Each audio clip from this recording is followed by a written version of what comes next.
ترمذی شریف کی حدیث ہے، کتاب فضائل القرآن میں ہے، حضرت سیدنا ابو سعید خدری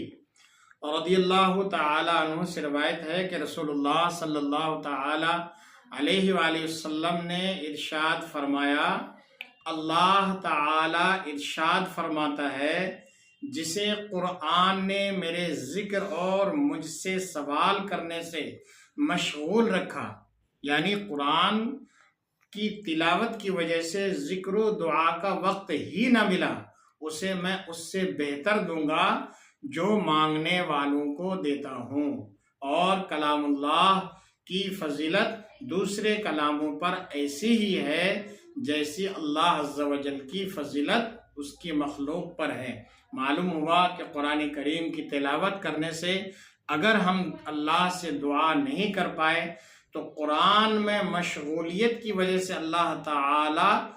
وہ جو ہم دعا میں مانگنے والے ہوتے ہیں وہ سب کچھ ہمیں قرآن کی تلاوت میں عطا فرما دیتا ہے۔ اور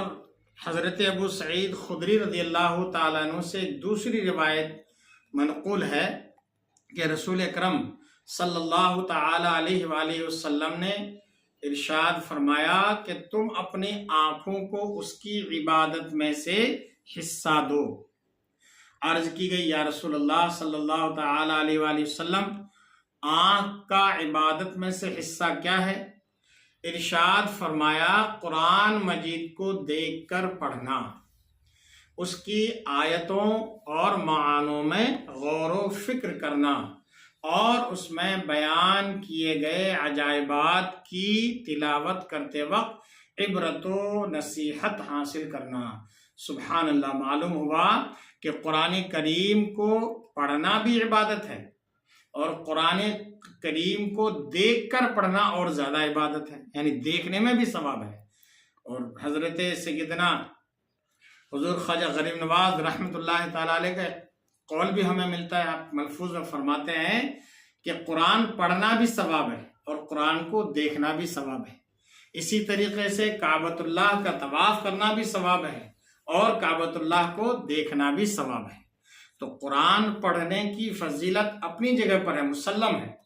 یقیناً اس میں کوئی دو رائے نہیں کہ بہت بڑا ثواب ہے، اللہ تعالیٰ بہت بڑا اجر عطا فرماتا ہے، لیکن قرآن کو دیکھ کر پڑھنا اس میں ڈبل ثواب ہے کہ ایک تو قرآن کو دیکھنے کا بھی ثواب ملتا ہے اور قرآن کو پڑھنے کا ثواب وہ تو ملتا ہی ہے۔ تو جب بھی آپ کوشش کریں کہ قرآن پڑھیں تو دیکھ کر پڑھیں کہ اس میں آپ کو قرآن کو انشاءاللہ پڑھنے کا بھی ثواب ملے گا اور قرآن کو دیکھنے کا بھی ثواب ملے گا۔ دنیا کی یہ واحد کتاب ہے، اللہ تعالیٰ نے ہمیں کتنی فضیلت والی کتاب عطا فرمائی ہے، اللہ نے ہمارا رتبہ کتنا بلند و بالا کیا ہے، ایسی کتاب ہے، دنیا کی کسی کتاب کو دیکھنا ثواب نہیں ہے۔ قرآن کریم ایک ایسی کتاب ہے کہ جس کو دیکھنا بھی ثواب ہے، پڑھنا بھی ثواب ہے، چھونا بھی ثواب ہے، اس لیے قرآن کریم کو بنا وضو چھونا منع ہے۔ تو جب بھی آپ قرآن پڑھیں، اللہ تعالیٰ توفیق دے۔ یہ رمضان مبارک کا مقدس مہینہ چل رہا ہے، اس ماہ مبارک میں آپ قرآن پڑھیں گے تو پڑھنے کا ثواب بھی ملے گا، چھوئیں گے اس کو تو اس کا بھی ثواب ملے گا، چومیں گے تو اس کا بھی ثواب ملے گا، دیکھیں گے تو اس کا بھی ثواب ملے گا۔ تو اللہ تبارک و تعالیٰ اس ماہ مبارک میں ہمیں بھی، پہلے ہمیں، بعد میں آپ کو بھی اور ہمارے تمام مسلمان بھائیوں بہنوں کو بھی یہ توفیق رفیق نصیب ہو کہ وہ قرآن کے فیضان سے، قرآن کی تلاوتوں سے خوب